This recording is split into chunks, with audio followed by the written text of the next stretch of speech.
Welcome to a brand new episode of the Fitish Podcast. As always, we're also on YouTube. Of course, you can just listen, but if you want to look at us. And now we have 2 cameras. Right. That's what I was going to say. We have our own cameras. Yeah. And it's just a very high-end production here. Like if you don't like me, you can just paste that part of put masking tape on that part of your screen. And well, the thing is it goes back and forth. So not quite the same option, but it's not a split screen. It cuts between us when we're speaking. But yeah, if you want to watch it back, we get some comments there every now and then. Jenna, be nicer to Fran. Fran, put your fucking phone down at the doctor. That's the last one that I read. Sometimes it's Jenna hate. Lately it's Fran. No excuses. Phone down at the doctor. Did you get any of those messages? No. I thought some people, you just I'm don't pretty read sure the that negative was ones. one hater. One hater? See, now he's calling you a hater. This is how you frame it. One hater. No. I'm pretty sure it's you in your other account. This is the thing.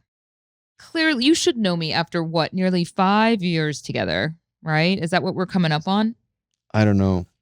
You don't know. Still feel like 2 seconds. You don't know. The one that remembers the anniversary every year when I forget. You don't know if it's 5 years? We're at 4 years and a half. Okay. So we're coming up on 5 years, and you should know by now, when I have an issue, I don't know how many times I tell Fran this, I'm very direct. Hey, I have a problem. Like, hey, you're not communicating with me enough. I was always been the same way with female friends too. I don't know if it was the only child in me or what it is, but it's like, you're like, I think you're being passive aggressive. No, you'll know. I'm not going to make some sort of spam account and bully you on social media because I just hate that anyway. I hate people that hide behind avatar profile pictures and are mean to people. That just doesn't make any sense to me. I say to you, I'm not happy. Hey, could you do this? Could you help me with this? No, I don't think. think. Could you do more? I don't think it's bullying. It's just third-party validation. What's third-party validation? Your other account. And the comment of put the phone down. I have like so much social media business going on. You think I have time? I can barely respond to the nice people that send me messages, let alone create another account to bully you. It has been done before to me by people. Really? Yeah. Mm-hmm. Yeah. Someone that I used to know definitely made an account and said something because, people are so stupid with this. Like, granted, I think that's all you need to know about someone, and why they're not in my life anymore. But like, you go through the effort of creating an account to then send like a really personal like comment on something, trying to like tear my success down or take away from it. Like made some comment about me smoking cigarettes in my past. Like, okay. Things like that they thought like were like private. I'm like, do you don't understand? Like I'm an open book. Like I don't know. It was just weird. And it was definitely like very personal. Some of the stuff that was said in the comment. And it was just such a giveaway of like who it was. And it's just so silly. I'm like, grown ass men out here acting wild in the streets. So it was a man. It was a man. Top. Wow. Yeah. It was a man. Silly. People are silly. Not man, boy. I'm sorry. I should say that it was a boy. Yeah. Bless his heart. Bless his heart. Fran and I have been having a lot of conversations lately. I think that when you have a baby, you have to communicate a lot. And that's not Fran's. Fran's love is not communication in general with his words. I'm like, the family meetings have gone out the window. So I try to catch you now that I'm like, hey, we need to talk about really boring things like finances, the nightstand in the corner of our room that needs to be disposed of, like boring shit. Where's Remy going to go to school? You're like, we'll figure it out. I'm like, no, we're not going to just figure it out. Like we actually have to start planning it. And it's just a lot of like mundane things that are so important because I think we've decided maybe kind of a big decision that we're not going to put him in anywhere yet. And we've been talking about doing that in the fall. Oh, it's a done decision. No, we're either not going to put him in anywhere, or we're going to part-time. Well, you don't understand. What schools have you applied to? I want to find out. I applied to many schools. You did? Yeah. Which ones? So when what he does? He has not applied to any, but he's going to carry out this live for a minute. No. Me personally, I applied for Remy. Oh, for Remy. The School of Life. Mm-hmm. So Fran's like, we'll figure it out. Figure out.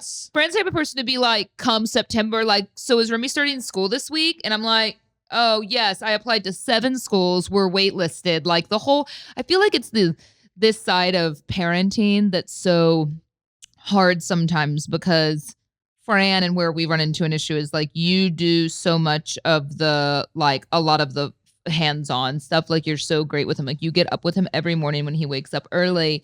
And then there's so much of that grunt work that fucking sucks that I feel like I take on. So then I'm like, I just want to talk to you about it, like the stuff for him, just like all the things we have to order for him and like his health insurance and like all this back end stuff that's like really, You really don't have an auto pay? boring. What? That doesn't just go in auto pay? Yeah, it doesn't just happen. What do you mean? Like- Signing up for school and waitlisted and trying to figure out how we get in somewhere, it does not just go on auto pay. No, that is something we need to be for sure in the same page. Ordering When are his we gonna talk about groceries that? and his food does not just go Oh, I on do auto a pay. lot of that too. Don't come here and tell me like I'm his personal chef here. Oh my gosh. He has many personal chefs, but I have to say, not to tell y'all to go listen to some notes. I actually don't know if she has a podcast, but I follow this woman. That's a video I was just watching. She's so great. I follow this woman named Esther Perel on social media. She has almost 2 million followers. She's an older woman. I do not know where she's from. She has such a great accent. You've seen her make rounds, possibly, depending on the algorithm you're on, but she is just so brilliant at giving tangible relationship advice. In small doses, because therapy is a whole different thing. Love but that. She's so great. And I came across, it wasn't a TED talk. I think it was a talk she gave at South by Southwest. And a woman stood up and asked the most eloquent question about how, when you and your partner feel very differently about things, because I think that's a very common thing. Like one partner, and it could be major decisions, right? About school or moving for work and things that are pretty heavy, right? When you and your partner feel like completely, like your complete paradoxes with it. Like, how do you meet in the middle? And her answer is so great. She talks about how the first thing you have to do is stop ever assuming like you're right. That a lot of times when you're like, if you were a single parent, for instance, you would have the fors and the against going on in your own head, if that makes sense, right? Like you would kind of list off all the reasons why you were pro or nay, doing something. So she goes, you have to kind of view your partnership that way, that instead of it's not just black and white and right and wrong. It's more like, let's sit down and find a way to talk about the pros for doing this and the against for doing it, And I think that can be so hard. I mean, with some of the major decisions we've had to make, like circumcision and things like that, like it's really, and I think we did a good job of like talking about why certain things were really important to you. And I kind of realized that for me, it was just really nothing more than I just wanted him to be, and for you, there was so much more that went into it personally and culturally and on. And I just use that as an example because yes, sometimes you just want things to be a way because you want them to be a way, and instead of kind of weighing the pros and cons. But anyway, that's just like one clip. She gives a lot of really tangible advice on now implementing. It's a whole different story, right? Like implementing things that you want in your relationship, I think is really hard, but she does give tips on kind of catching yourself, when you go and we get into fight patterns. I think that happens to you and I a lot, actually. Like, we'll start and it kind of slips into like the same, your responses become the same, like we go into these patterns of like arguing. And so sometimes I think it's like figuring out a way to like get out of, it's like habit, it's like a habit to kind of go there or say certain things, or you're still holding on to things, and then how to kind of break free of that. So I think it's hard. It's like exercise. Like you got to practice fighting and doing better each time. Oh, we're really good at it. Like your diet. A lot of people have asked, how much weight have you lost? So in the past 5 weeks, I lost 20 something pounds. 20 something? Yeah, like 21, 22. Really great. Yeah. You went to a wellness center here, right? I mean, you can say what it is. Yeah. So I have a really good friend, fast friend. Yeah. And he was telling me what he did. He had these wellness centers called Soda. And I told him like, hey, I've been falling into this trap of dieting and making excuses and eating like shit. I need help. It's like, dude, go. And he's like, I don't want to comp it because when I comp something, people don't take it seriously. I want you to like engage. It's like, you have nothing to worry about. You don't need to comp it. Yeah, you're very good, I have to say, about Fran's one of those that's like, you're super all or nothing. And I'm just so not that way. Like, I'm much more like, I like things to be more tangible. And I get it though. I get why you're that way. I think it's very admirable, but you're that type that you're like, I'm going to work out. You go through a workout phase. You get up at like 5 a.m. every morning and work out. But then when you don't work out, you don't work out at all, you know? And Things that I cannot half-ass. Mentally, there's something about it. I'd rather not do it. the in-between life is hard for sure. And and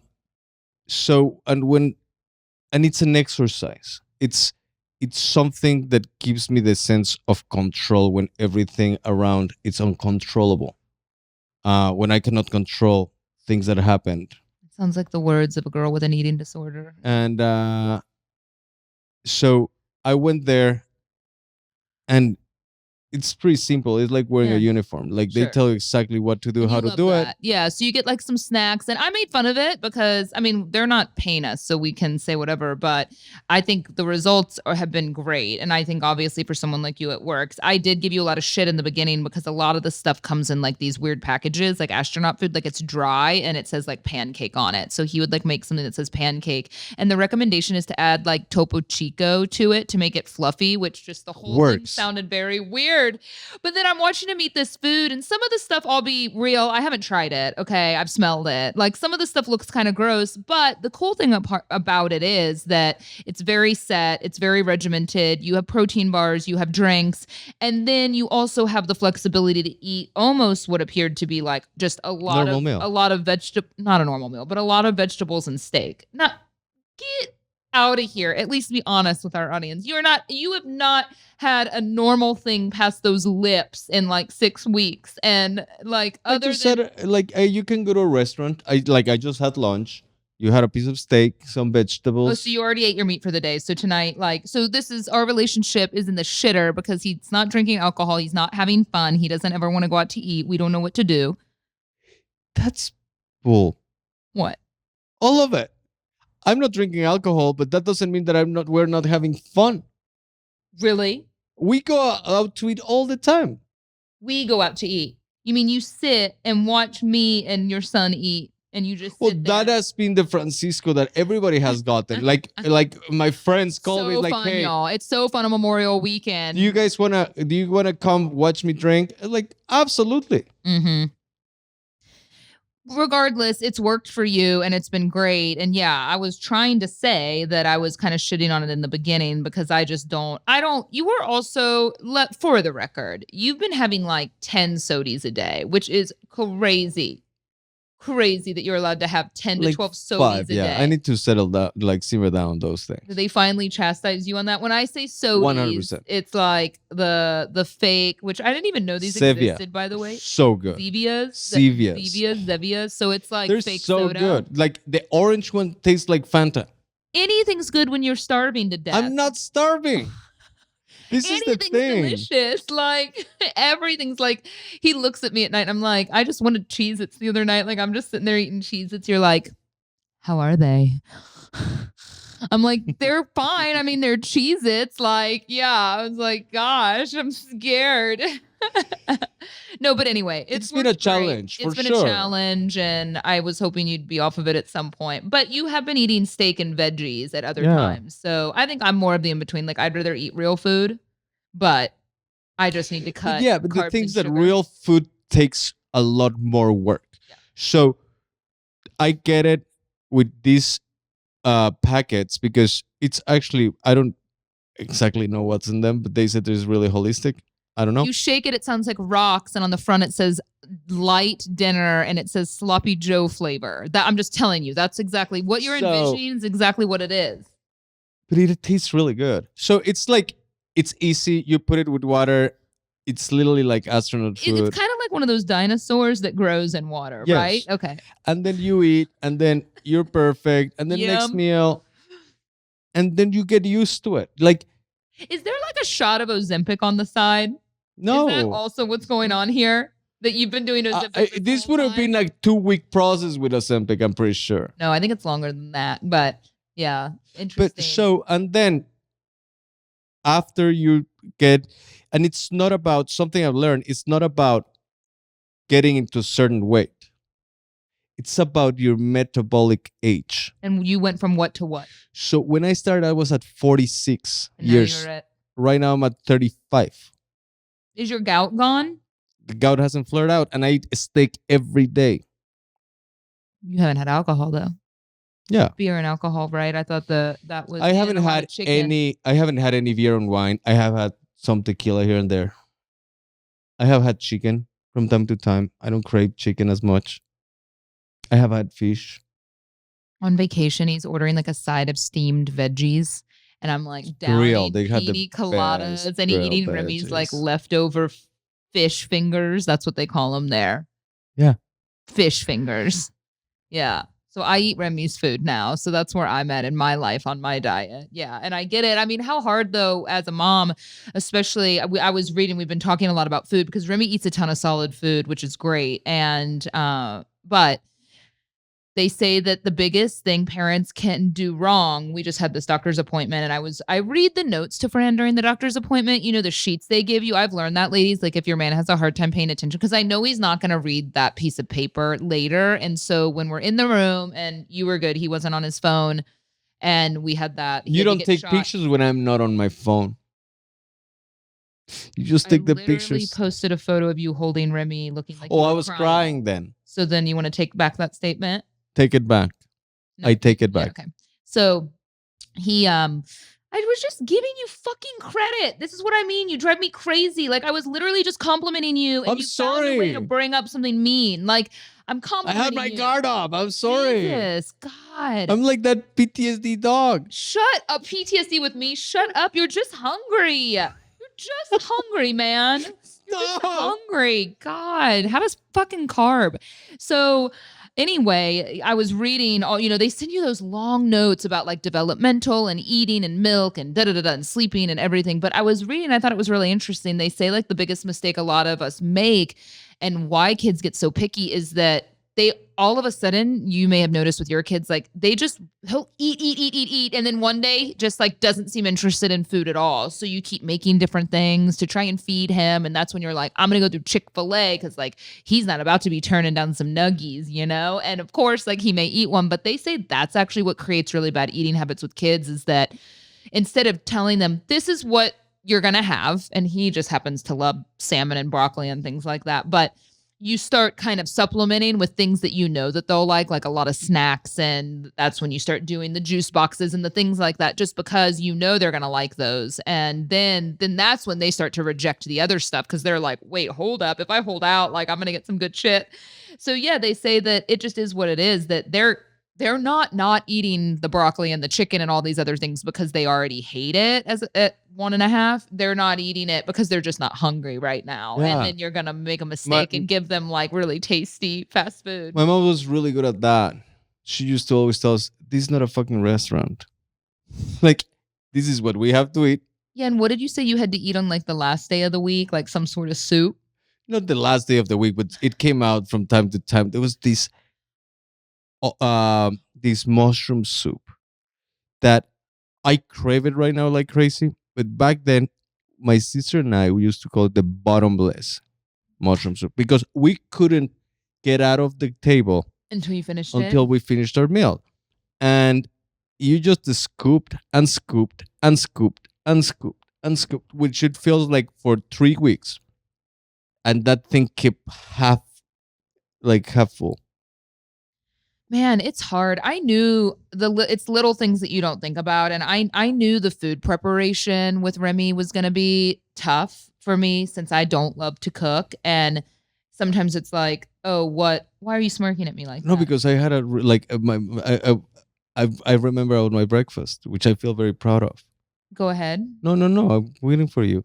Yeah, I know you're just waiting to talk right now. Go ahead. No. You put cinnamon in it. It smelled fucking disgusting and he didn't eat it. He ate it. He loved it. I made 2 eggs. I hear Fran waking me up this morning like, I found the secret. He can't resist. And like, I see these brown eggs that look like, you know, they like scraped They the bottom were of the pan. so good. And you make really good scrambled eggs. Like Fran does the scrambled eggs way over the top, destroys the kitchen, like mixes the eggs with the mixer. Like you do it. You're a great cook. But he loved them.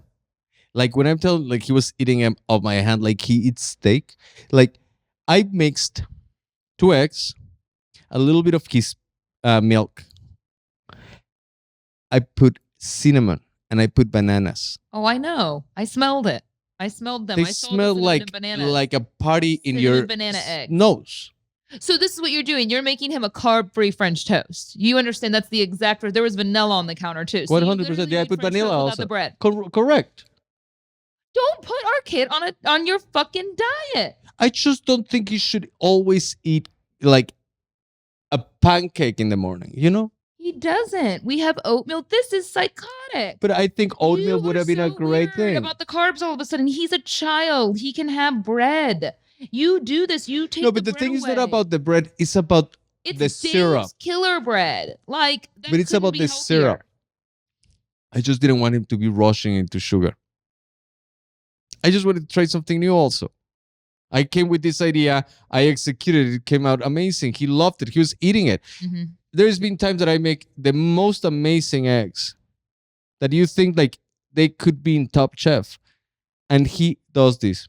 Did you hear anything that I was just saying? Literally, this entire conversation that I just had before your cinnamon eggs. It wasn't about the food. It's that he's not hungry. 100%. Things, because we've talked about this. An hour later, 2 hours later, sometimes he'll eat the food that's sitting there. 100%. So it's not the lack of cinnamon in the eggs. Well, yes. But now we know that he likes that. This podcast is sponsored by BetterHelp. And this is the thing. We've needed a lot of help. This podcast has been sponsored by BetterHelp for a very long time because we're very, very big fans of this service. Yeah, I think that's the one that is going to stick forever. Yeah, well, we need it. And look, it's very... I really think that being in a successful relationship is more of an accomplishment than sometimes being single, right? Like being single in hindsight's actually easier. I think trying to navigate someone else's emotional needs, your own emotional needs as they relate to another person, and then you bring a baby into the picture, your relationship can have so many ups and downs on a daily basis. As you see, Fran and I really struggle. We've actually been talking a lot recently about kind of, doing a checkup in therapy because our fights have been getting out of hand, or I feel that, it's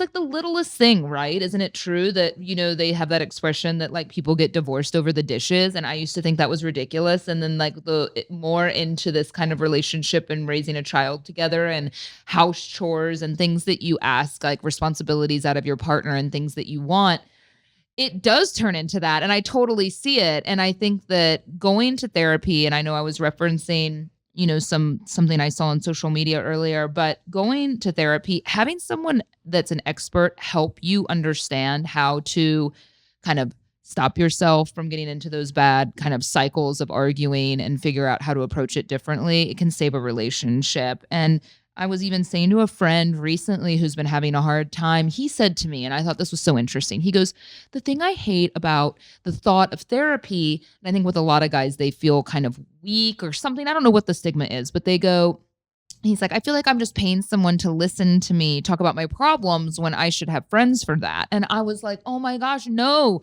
I totally feel differently. Therapy, you are paying someone who is a total expert in their field to help you cope with your emotional kind of needs or flaws or things that you're struggling with in your life. Someone that has gone to school a long time to understand how to help you cope, right? And I don't think that's a weight we should be putting on our partners or our friends or people in our life. You should speak to an expert, and BetterHelp can help you do this way more affordable than other in-person therapy. You don't even have to turn on your camera.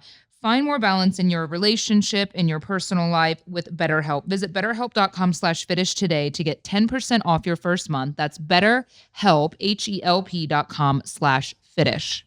Yeah, we need BetterHelp for sure.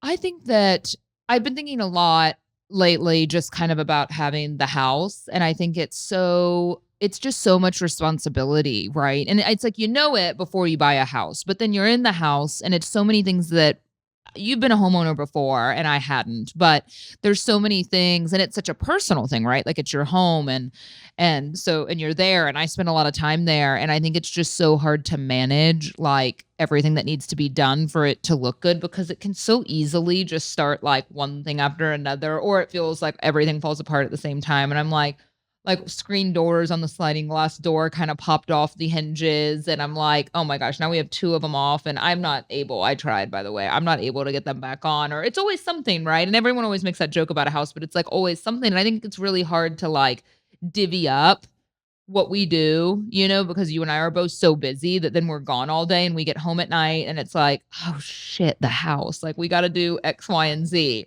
I've spent like forever trying to find a good cleaning service. I'm just getting ripped off left and right. It's crazy. Like Crazy. I the can't even issues tell that you all we the amount of have money I had just spent on someone to come with clean. cleaning people, with pool people, with landscape people, it's just crazy. And I that don't know. sounds like such a first world problem, but I actually read a lot about it on the Nextdoor app because I'll see people are wild on there, but I'll see comments like, does anyone have a good like lawn mowing service? Because I keep getting no-showed. I'm like, that's what happened to us 2 different times. Like I had no idea. It's almost like people just Like, don't want to work. these people have so much business that they can just like be flaky as and just not fuck. show up. Yeah. So no, we found a great lawn service. Actually, the guy's been super responsive and nice. But yeah, I paid so much money to have a group come deep clean the house the other day, and the ladies were nice. But like the guy that was like managing the business was crazy. He yelled at me on the phone because I wasn't home. And I left a check for them. It was the strangest experience. And I was like, all right, like, I don't think we're going to use this service again. I can't even tell you how much money I spent on that. And then I get home and there's like so much food under the kitchen counter. I was like, oh my God, like, I don't know. Maybe my expectations are off, but I would assume like spending hundreds of dollars on like a move out style clean, like a deep clean, like it would be really fucking clean. Like we don't clean to clean like that often, but like it's just crazy. I'm like, what world do we live in? Like, how do you not clean under like cabinets in the kitchen? And I found like all these food crumbs, and I'm thinking, oh my God, I just paid all this money to And the still thing have is to that clean. I go home and there's these ladies that I had no idea who they were. And it's like, hey, can we do a walkthrough? I was like, sure.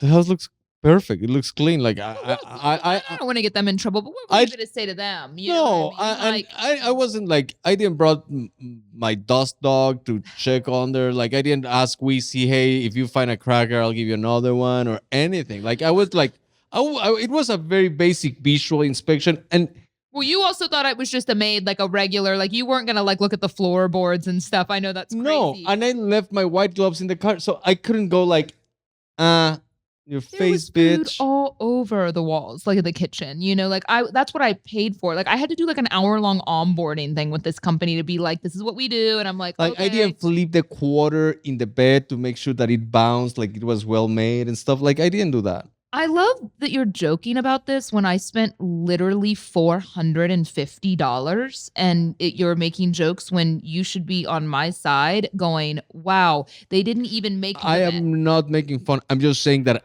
when I But showed you're up saying and you I had was doing the gloves and a walking, quarter, like you could have literally seen how dirty the house still was. well, my vision is very impaired. I'm not upset with you. I'm upset with them. But like, I feel disgusted that I spent that kind of money. I didn't get on my knees to look under the I didn't do that. Well, I did because that's what I paid for. And I go home and there's like food under every. Oh my gosh, no, and what a mess. that's what you should do. So anyway, that's where I'm at. Just kind of the stress of because well, this is the thing, Fran. Like running a house, as I respect any stay-at-home mom, like it's so much work. Like I bet it's impossible, even if you're home all day with a child, it's impossible to keep everything clean. And I'm not even asking for that level of perfection. I mean, that's just impossible. But I think what's hard is it's just so much to keep up with. And I only have one child. And so for those of you, I'm sure either maybe you have some advice. Like, do you just live in like semi-filth for a while and just kind of suspend it, like whatever? Do you have any good approach with you and your partner, like for split responsibilities, or do you just say every other night we're going to spend 20 minutes, right? We're just going to do a room or do something, so you can kind of chip away at it. I think that's something that could work. Just having like a little program, like Monday, let's spend 20 minutes doing this. Tuesday. I'm totally game for that. I mean, the thing is though, Fran, like, so when you put him down at night, I do the kitchen, usually always. Like I unload the dishwasher, load the dishwasher, do all the bottles, right? And that's just, the kitchen has to be done multiple times a day. I mean, that's just how this goes. But I'm down and game to try whatever method you want in terms of, and I think that it's more digestible if it's just like, let's do, 20 minutes every night or every other night, and we each pick like a section that we're gonna do. I think that would be great. 100%. You're down. Yes. Okay. Where are you starting? We're gonna start with the pantry. This work. The pantry. I can do the pantry in 10 minutes today. I do the pantry once a month. Do you know that? Did you see that I got rid of all the boxes? It's all your fucking diet snacks. You just have them scattered. I have my little corner. I picked a corner. I took You a threw, corner. you took a corner. You threw away all the stuff I had organized in there. Do you even know that you did that? You took away like all those that snack area, and you put all your. If I don't diet see snacks labels, in there. there's no organization. We need to put the labels like, hey, here's where the pepper goes. I need a second. I need to catch my. I'm not going to go into a cycle of arguing when y'all know I'm. Better help. Mm-hmm. The amount of times I've labeled things and put Better stuff and help clean the organized. pantry. I literally unpacked this entire house when we moved in. But these are the options, right, ladies? Like, we either deal with the cards that we're dealt and we deal with the effort that is made or not made, or the alternative is you end a relationship over chores. And I totally understand after 15 or 20 years of this, sure. But at some point, it's like, and I know we're saying about it jokingly, but like, it is things that bother me and it is frustrating. And then it's turned into a joke and it's turned into no big deal. But when it's a day in and day out thing, and I work my ass off too, you know, like it's not like I'm just like that you're bringing in all the money and I sit at home and take care of Remy. Like we both work, like it's supposed to be equal contributions in every way.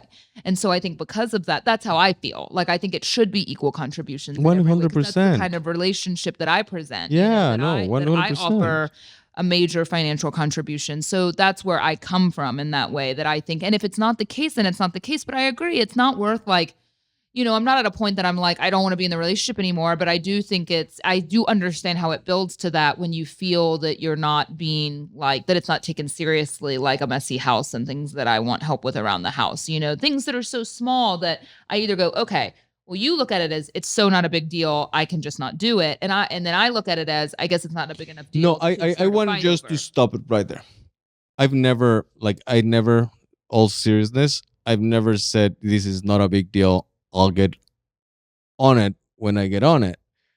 Like, I have actually been writing down and keeping track of my time because it's very important for me to realize where my time is going. Yeah. And it literally, like, every free second that I have, I'm doing something. Unless it's 9 p.m. or 8:30 p.m. and I'm still doing something. It's literally like I need for sure to make my schedule more efficient, to put all those little things, all those projects that we have going on, get them done for sure. But it's never that thinking, oh, it's not a big deal. Like, I hate this organization. Like, this is a huge dichotomy of myself. Like, I'm not an organized person. However, I hate living in a disorganized world.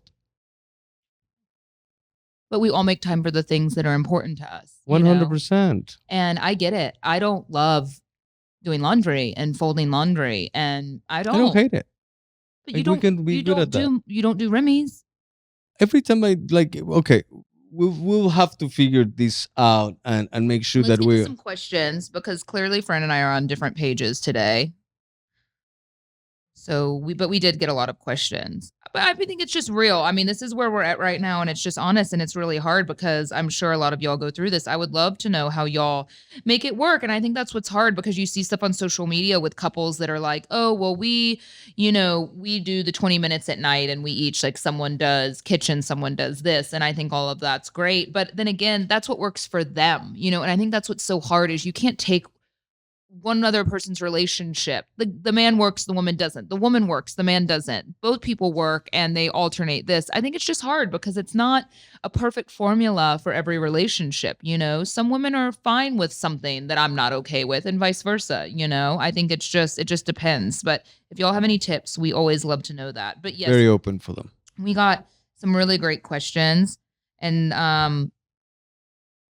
by the way, I want to say I posted. What's on your phone? What's going on? No, it was vibrating.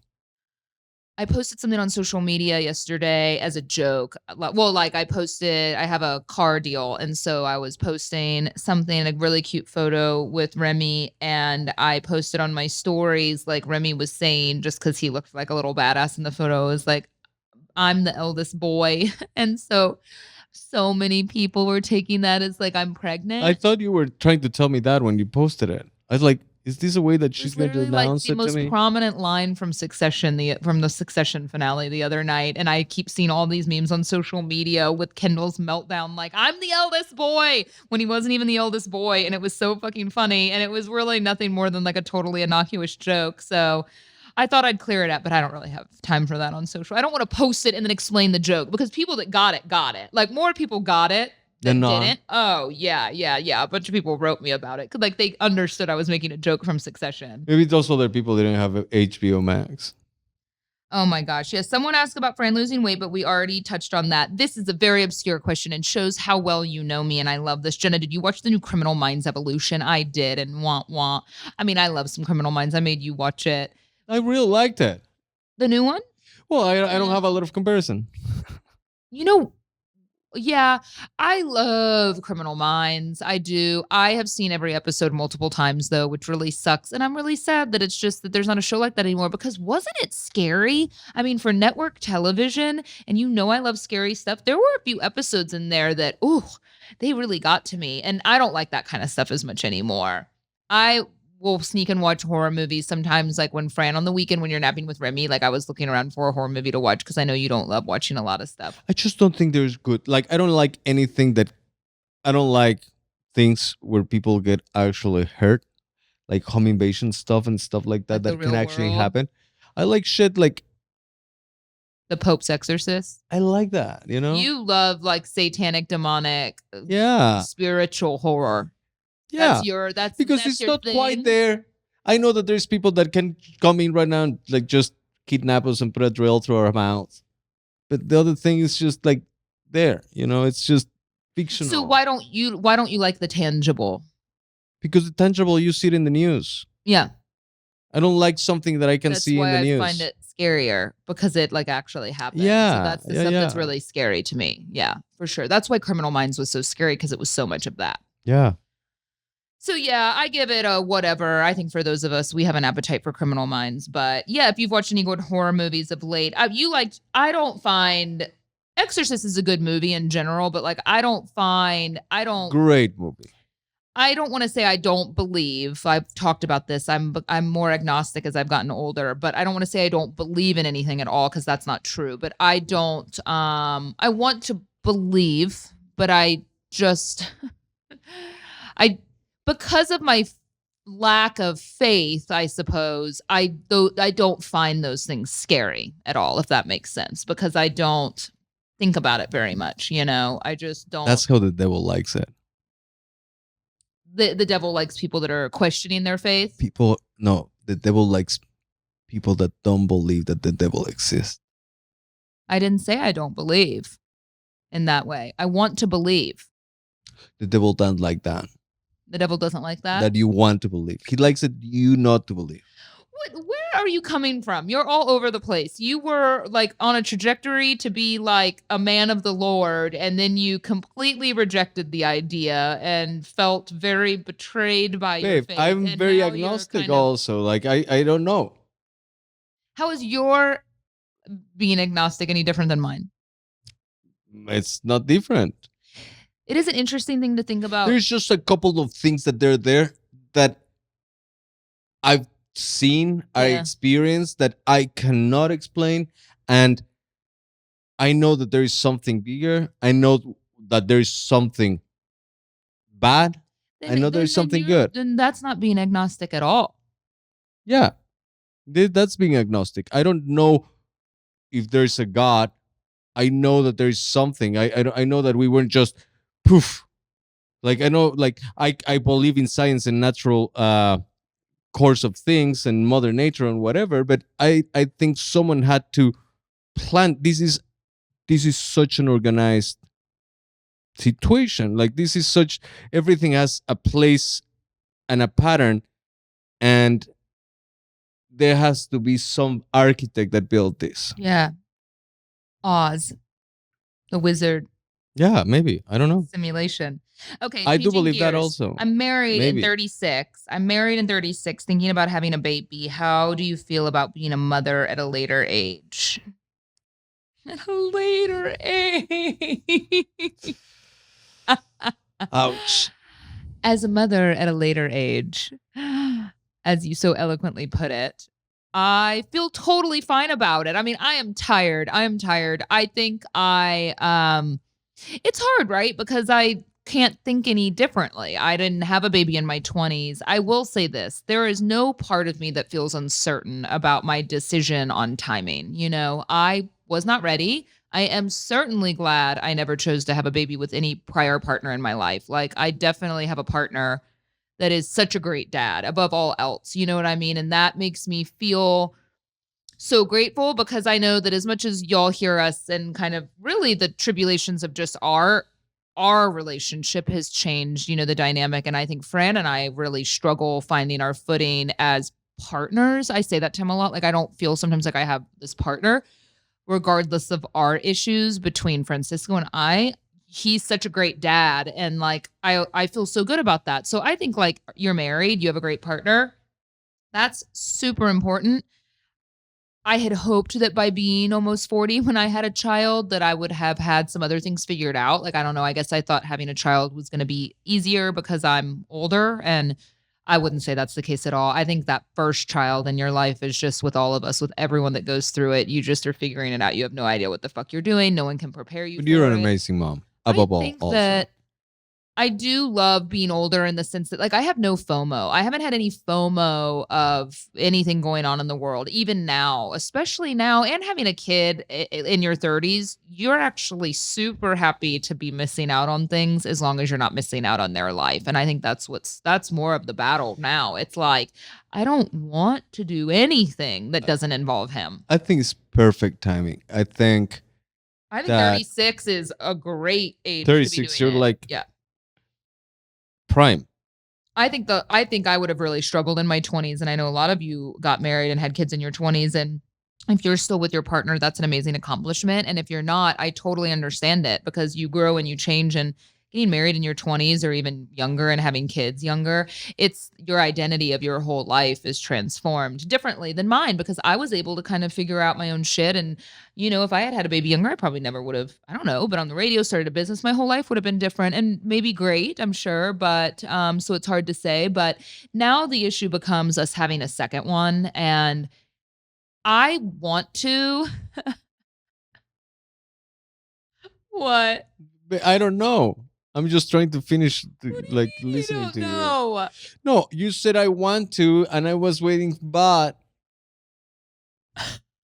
like you already told all our audience all the issues that we have.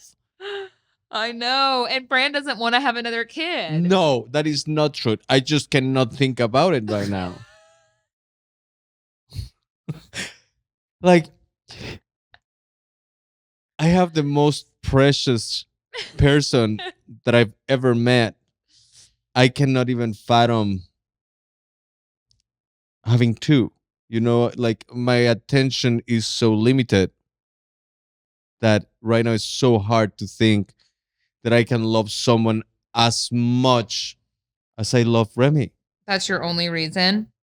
Yeah, like I don't think everything else will fall into place. I do believe that financially, but it's just about that. And I'm pretty sure if we have another one, I'll figure out like the 100 million people that have done it before me. But right now, I'm so love stroked. The reason I brought up the question, or that I wanted to answer that question too, is because I think that as you get older, it does weigh on you more heavily in a lot of ways, going in both directions with having another child. I grew up as an only child, and yes, I have half siblings. We were actually just at my little brother, who's taller than me, his high school graduation this last weekend. It was so cool, and I was crying, which is so lame, but it was just amazing to sit there and watch these kids be so effusive about their parents and their teachers and how much they love them, and seeing like all these grown up boys being like, wow, I mean, that's going to be Remy one day. But I do think a lot about what my friend and I talked about, how old we're going to be when that day comes, and that we are going to be technically old, by the time Remy graduates high school. And I know you can't plan for anything, so I don't like to say this in a way that sounds negative, like, well, you wanna a lot of people, a lot of you actually who listen to the show, people that I don't know very well, people that I know say you should really have another kid for Remy.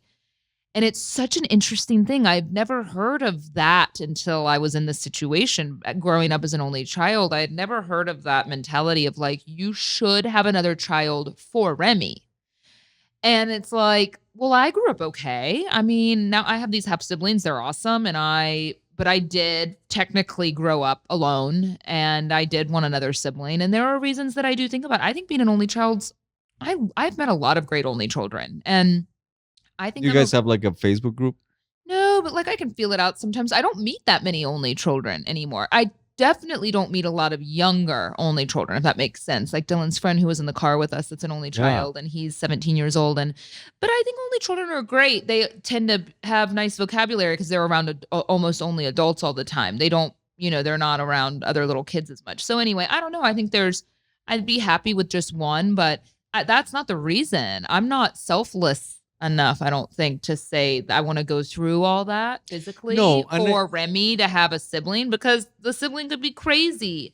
by next year of this time, I'm pretty sure we're gonna have an AI little boy that An just AI runs around. voice? Hey, Remy, call me.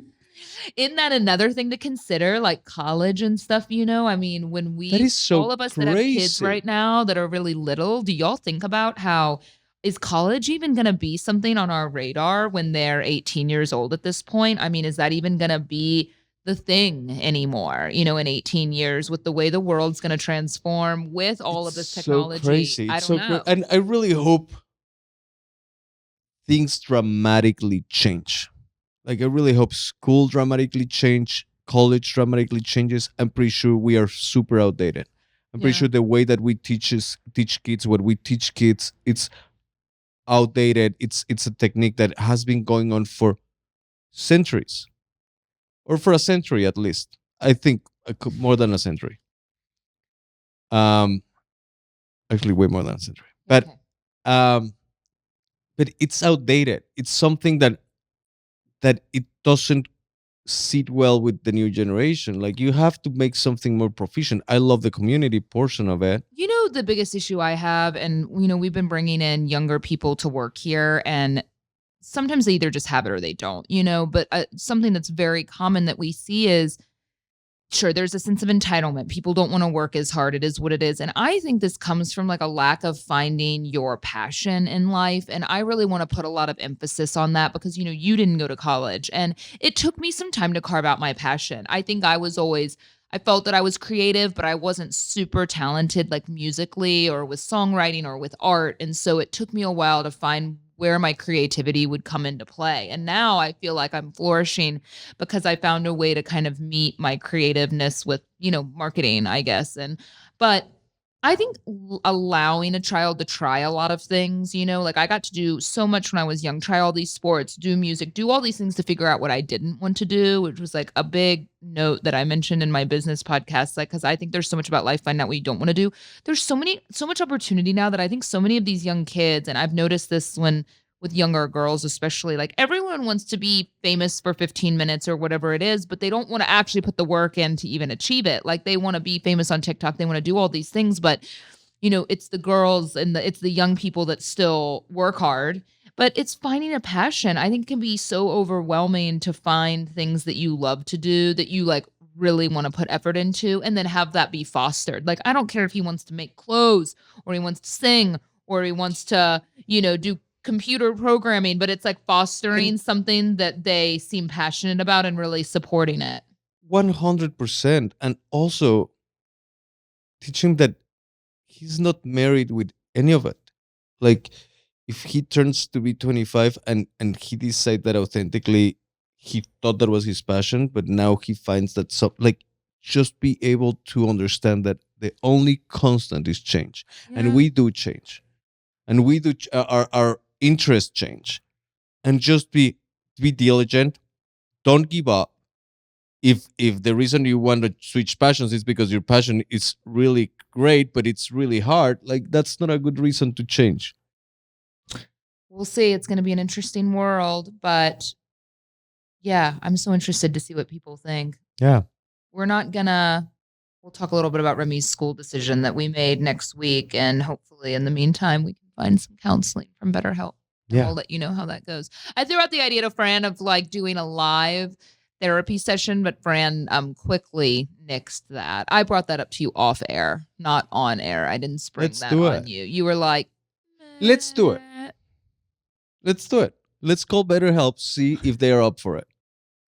I'm Like actually do a going to live call them one? because I want to offer all the people that works for me BetterHelp Yeah, they need it.